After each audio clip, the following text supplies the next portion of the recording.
Guys, welcome to CP Sharma classes. Topic है अपना enantiomer का। अब एनेंशियोमर क्या होते हैं इसके बारे में अपन डिटेल से देखने वाले हैं इस वीडियो में। सारी थ्योरेटिकल प्रॉपर्टीज पीवाईक्यू में कौन कौन सी इसकी प्रॉपर्टीज से क्वेश्चन आए हुए हैं वो, और इसकी जो बेसिक कॉन्सेप्ट है वो सब कुछ अपन यहाँ पे डिटेल से देखने वाले हैं। तो पहले एनेंशियोमर के लिए बता दूं कि ये नॉन सुपर इम्पोजेबल होते हैं। देखो सिंपल बात बताऊं, अपन ने लास्ट वीडियो में आर और एस पढ़ा था। अगर आपको एक आर और एक एस मिल जाए ना तो वो एनेंशियोमर हो जाएंगे। अब देखो एक एग्जांपल से आपको समझाता हूं कि नॉन सुपर इम्पोजेबल जो ऑप्टिकली एक्टिव कंपाउंड है ये कैसे होते हैं। देखो अगर आपको एक कंपाउंड दूं मैं, यहां पे COOH हाइड्रोजन, यहां OH और यहां CH3, एक ये कंपाउंड है। दूसरा है आपके पास COOH, यहां पे एक CH3 लेते हैं और अपन यहां पे H और यहां पे OH ये कर दिया। बीच में अपन ने मिरर लगाया, मानो यहां पे ये है मिरर, ये क्या है मिरर लगा दिया। अब इन दोनों कंपाउंड्स को आराम से देखो, ये जो दोनों कंपाउंड्स हैं इनको देखो आप। इन दोनों कंपाउंड में मेरे को ये बताओ, क्या इस कंपाउंड को उठा के इसके ऊपर रख दूं तो ये इसको पूरा ढक लेगा क्या? क्या इसको उठा के इस पे रख दूं तो सेम टू सेम ये कंपाउंड बन जाएगा क्या? यानी ये इसके ऊपर इंपोज हो जाएगा क्या? ये इस कंपाउंड को ऐसे उठा के इसके ऊपर रखा, जैसे मेरे ये हाथ है, ये हाथ है और ये हाथ है। 1 मिनट, ये हाथ है और ये हाथ है, दोनों हाथ है। इस हाथ को उठा के इस हाथ पे रखूं ऐसे, तो क्या ये इस पे इंपोज हो रहा है क्या? नहीं हो रहा ना। ऐसे देखो, ये अंगूठा इधर, इसका अंगूठा इधर, तो ये क्या हो गया? ये नॉन सुपर इम्पोजेबल। भाई ऐसे नहीं रखना, ये करेंगे तो फिर तो सारा सिस्टम ही चेंज हो गया ना, कंपाउंड ही चेंज कर दोगे। आपको उठा के इसको तो घुमा दिया ऐसे, दोनों कंपाउंड ऐसे रखे हुए हैं, मानो ऐसे हैं, ऐसे कंपाउंड है, इसको ऐसे नहीं रख सकते, आप घुमा नहीं सकते जैसा है। अब इसको इसके ऊपर रखो तो देखो, एक का अंगूठा इधर, एक का अंगूठा इधर, तो क्या हुआ इसमें आपके पास? नॉन सुपर इम्पोज, यानी एक दूसरे पे इंपोज नहीं कर पा रही है, एक दूसरे को कंप्लीटली नहीं ढक पा रहा, तो नॉन सुपर इम्पोजेबल है। ये बात क्लियर हुई। अब देखो, और जो मिरर है, देखो ये मिरर है यहां पे रखा, तो इस मिरर की क्या ये इमेज बनेगी? हाँ देखो, ये H है, ये यहां पे आ जाएगा और ये OH है, यहां पे आ जाएगा। अगर आपके पास सामने ऐसे मिरर रखता हूं, ठीक है, ऐसे मिरर रखते हैं तो क्या होगा? ये वाला भाग इधर और ये वाला भाग इधर दिखता है ना आपको? क्या होता है मिरर में? राइट लेफ्ट में दिखता है और लेफ्ट राइट में दिखता है, यही तो है। यानी इसको मिरर, ऐसे मिरर रख दिया बीच में, तो ये वाला पार्ट है ना, ये सेम टू सेम इसकी मिरर इमेज होगी। ये है ना, इसकी मिरर इमेज होगी। एक एग्जांपल और बताता हूं, जैसे यहां पे अपन CHO I, जो आयोडीन कर लेते हैं, यहाँ पे ब्रोमीन और यहाँ पे अपन क्लोरीन कर लेते हैं, ये हो गया। दूसरा कंपाउंड बनाते हैं अपन CHO, यहाँ पे आयोडीन, यहाँ पे ब्रोमीन हो गया आपका, और ये क्लोरीन हो गया।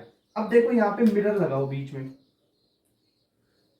ये है मिरर, दिस इज मिरर, ये मिरर हो गया। अब क्या इसकी मिरर इमेज है क्या? ये भाई ऐसे मिरर लगाया तो ये पार्ट, जो ये पार्ट है वो, ये पार्ट मिरर में ऐसी इमेज दिखेगी। ये इसकी मिरर, इसकी इमेज अगर मिरर में देखोगे तो यही तो दिखेगी, इसकी इमेज मिरर में देखोगे तो यही दिखेगी। अगर इसको ऐसे के ऐसे उठाया, इस आई को, और इसको ऐसे के ऐसे उठा के इसके ऊपर रखते हैं, तो भाई ये आयोडीन है ना, ये Br के ऊपर जाएगा, ना कि आयोडीन। जो आयोडीन है ये वाला, ये Br के ऊपर जाएगा और ये Br आयोडीन के ऊपर आ जाएगा। ऐसे कैसे उठाओ इसे और इसके ऊपर रखो, तो नॉन सुपर इम्पोजेबल और मिरर इमेज है। कहने का मतलब जो एनेंशियोमर होते हैं ना, एनेंशियोमर, इनकी पहली प्रॉपर्टी होती है कि ये non super imposable and mirror image होती है एक दूसरे की। ये बात क्लियर हुई। तो इसकी जो प्रॉपर्टीज है ना, उन पे क्वेश्चन आते हैं, थ्योरेटिकल क्वेश्चन भी बनता है इस पे, तो वो बात समझो आप। पहली बात मैंने बताया कि non super imposable mirror image है। नॉन सुपर इम्पोजिबल बता दिया, यानी एक दूसरे पे इंपोज नहीं हो रही है ये बात होगी। मिरर इमेज, सारी चीज क्लियर कर चुका हूं। दूसरी बात, अब देखो ये जो है एनेंशियोमर, इनकी प्रॉपर्टीज की बात करें तो ये जो है ऑप्टिकली एक्टिव होंगे, सीधी सी बात है, ठीक है। कायरल कार्बन देखो इसमें एक कायरल है ना, जो कायरल कार्बन है ऑप्टिकली एक्टिव है, ओके है। तो ये बात क्लियर हुई। अब देखो दूसरी बात, इसमें जो स्पेसिफिक रोटेशन है वो सेम होगा बट अपोजिट डायरेक्शन। वो कैसे?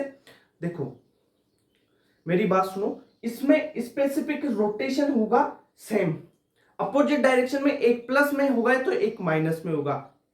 समझ रहे हो बात? एक प्लस में होगा एक माइनस में होगा। क्यों? एक आर होगा और एक एस होगा। अगर देखो मेरी बात सुनो, आपको अगर दे दिया जाए कि आपके पास कंपाउंड एक आर हो और दूसरा कंपाउंड एस होना, तब वो एनेंशियोमर होंगे। तब क्या होंगे? वो एनेंशियोमर होंगे।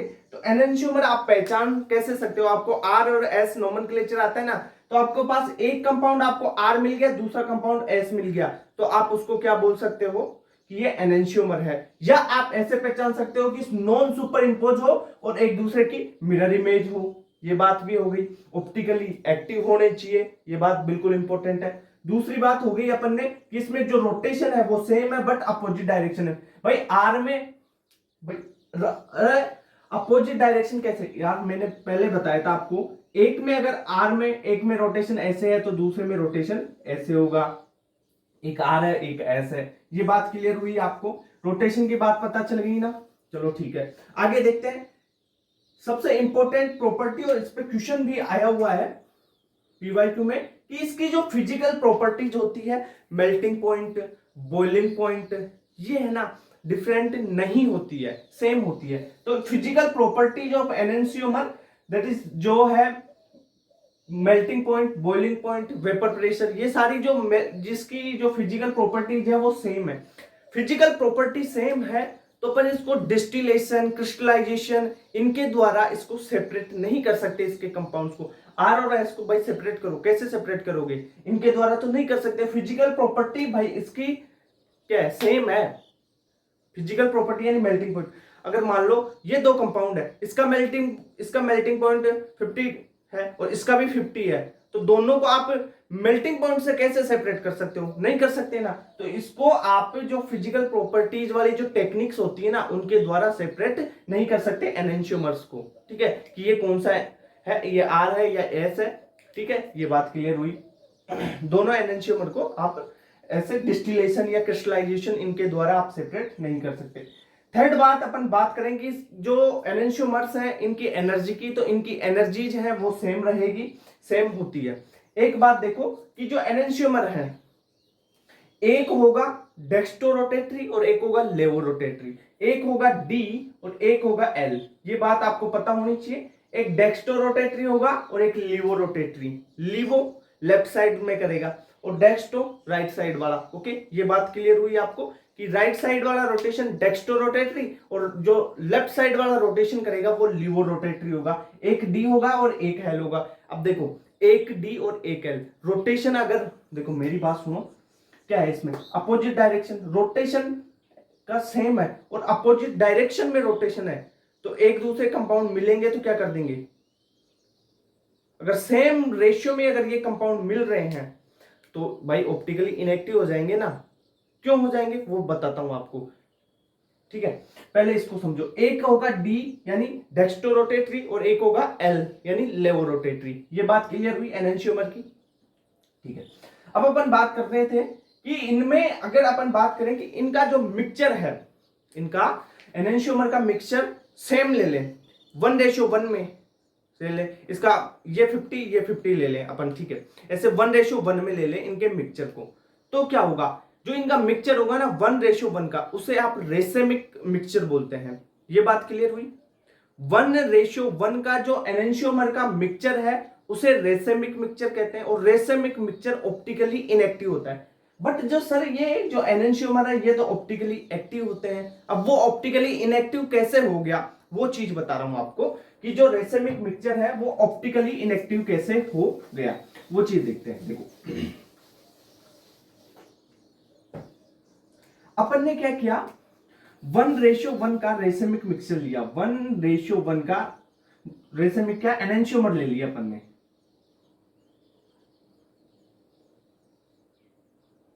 एनेंशियोमर का जो मिक्सचर है वो 1:1 का मिक्सचर ले लिया एक, तो इस मिक्सचर को आप रेसेमिक मिक्सचर बोलते हैं। अब देखो, जो रेसेमिक मिक्सचर है ऑप्टिकली इनएक्टिव होता है, क्यों? ये भी कारण है इसका। क्यों? इसका कारण है कि जो एक्सटर्नल कंपेंशन है वही इसका कारण रहेगा। तो अपन बात करें, यहां पे मैंने पॉइंट भी लिख रखा है इसके लिए, कि जो एक्सटर्नल कंपेंशन है, यानी एक डी है और एक एल है, एक प्लस है, एक मान लो एक का रोटेशन +40 है, दूसरे का -40 है, +40 -40 एक दूसरे को कैंसिल करके इनका ऑप्टिकली इनएक्टिव हो जाते हैं। ये एक +40 एक -40, तो दोनों कैंसिल हो गया, तो कितना हो गया? ये 0 होता था ना, तो ऑप्टिकली इनएक्टिव हो गया। तो रेसेमिक मिक्सचर, ये देखो एनेंशियोमर तो क्या होंगे? एनेंशियोमर ऑप्टिकली एक्टिव होते हैं, यहाँ पे ऑप्टिकली एक्टिव, बट जो रेसेमिक मिक्सचर है वो ऑप्टिकली इनएक्टिव होता है। कारण क्या है इसका? कारण क्या है? एक्सटर्नल कंपेंशन।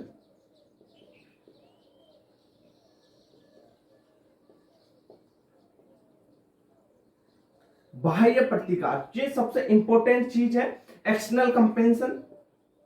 इसे आप याद रख लेना, एग्जाम में पूछा जाता है कि जो रेसेमिक मिक्सचर बना वो किसके कारण ऑप्टिकली इनएक्टिव है? वो है एक्सटर्नल कंपेंशन के कारण ऑप्टिकली इनएक्टिव है। ठीक है, मेजो कंपाउंड्स में अलग बताऊंगा वो चीजें, है ना। एक तो एक्सटर्नल कंपेंशन और एक होता है इंटरनल कंपेंशन, वो दोनों चीज अलग अलग है। तो अपन बात कर रहे हैं यहाँ पे एक्सटर्नल कंपेंशन की। ठीक है, तो एक्सटर्नल कंपेंशन के कारण कौन ऑप्टिकली इनएक्टिव होगा? जो आपका रेसेमिक मिक्सचर है। रेसेमिक मिक्सचर क्या है? 1:1 का एनेंशियोमर का मिक्सचर। यानी देखो मेरी बात सुनो, 0 कैसे हुआ? एक्सटर्नल कंपेंशन के कारण 0 कैसे हुआ? देखो एक चीज देखो, जो रेसेमिक मिक्सचर है वो बना किससे? 1:1 का, यानी 1:1 का एनेंशियोमर का मिक्सचर लिया अपन ने। एनेंशियोमर या R और S हो सकता है, या अब बात कर रहे थे डेक्सटो और लीवो की। मान लो डेक्सो और लीवो है, यानी एक D और L है। ठीक है, स्मॉल d और स्मॉल l वाला 1:1 में है। 1+40 या 1+50 मानो, 1+50 है, दूसरा -50 है, दोनों 1:1 में आए, तो 0 हुआ कि नहीं हुआ? होता है ना। बस ये सिंपल सी इस लैंग्वेज से इसको रिलेट करने की कोशिश करो, समझो, समझाने के लिए ये बता रहा हूं। ठीक है, आपको क्वेश्चन में ये आंसर में नहीं लिखना है, आंसर में क्या लिखना है? एक्सटर्नल कंपेंशन, बस ये चीज लिखना है। और इंटरनल कंपेंशन वो चीज अलग है, वो अलग पढ़ाऊंगा, मेजो कंपाउंड्स वगैरह वो पढ़ा रहा हूं, वहां पे पढ़ाऊंगा। ठीक है, नेक्स्ट वीडियो वगैरह उसमें जो भी आएगी। तो ये बात ध्यान रखो कि जो एनेंशियोमर का 1:1 का मिक्सचर है रेसेमिक मिक्सचर, और रेसेमिक मिक्सचर है वो ऑप्टिकली इनएक्टिव है। किसके कारण? एक्सटर्नल कंपेंशन के कारण। तो जो ये प्रॉपर्टीज मैंने बताई है आपको, ये प्रॉपर्टीज याद करनी है एनेंशियोमर की। समझाने में मैं समझा चुका। अगर आपको एनेंशियोमर देखना है किसी कंपाउंड में, तो या तो आप उसको नॉन सुपर इंपोजेबल मिरर इमेज और ऑप्टिकली एक्टिव वाली कंडीशन देख लो। अगर ये नहीं देखना आता है तो आपको आर और एस बता दिया, एक में आर है दूसरे में एस है। आर और एस, अगर एक कंपाउंड में आर है दूसरे में एस है, तो दोनों एक दूसरे के क्या होंगे? एनेंशियोमर होंगे। ये बात क्लियर याद रखना है। ठीक है, अगर आर और एस नहीं देखना आता है तो लास्ट वाला जो वीडियो था, यूएस वीडियो, उसमें आर और एस नोमेनक्लेचर बताया था मैंने, वहां देख लेना। सिंपल सा वीडियो है, आर और एस देखना सीख जाओगे तो जो है आपके एनेंशियोमर मीजो वगैरह सारे जो ये है ये सब उसी से कर लोगे। अगर ऐसे नहीं आता है तो बेसिक चीज पे जाओ इसकी, कि जो एनेंशियोमर है वो नॉन सुपर इंपोजेबल है, एक दूसरे पे सुपर इंपोज नहीं होते हैं, एक दूसरे के मिरर इमेज होते हैं, और मेन बात ऑप्टिकली एक्टिव होते हैं। ठीक है, यहां तक ये चीज क्लियर हुई। चलो नेक्स्ट वीडियो में अपन मिलते हैं। Thank you so much.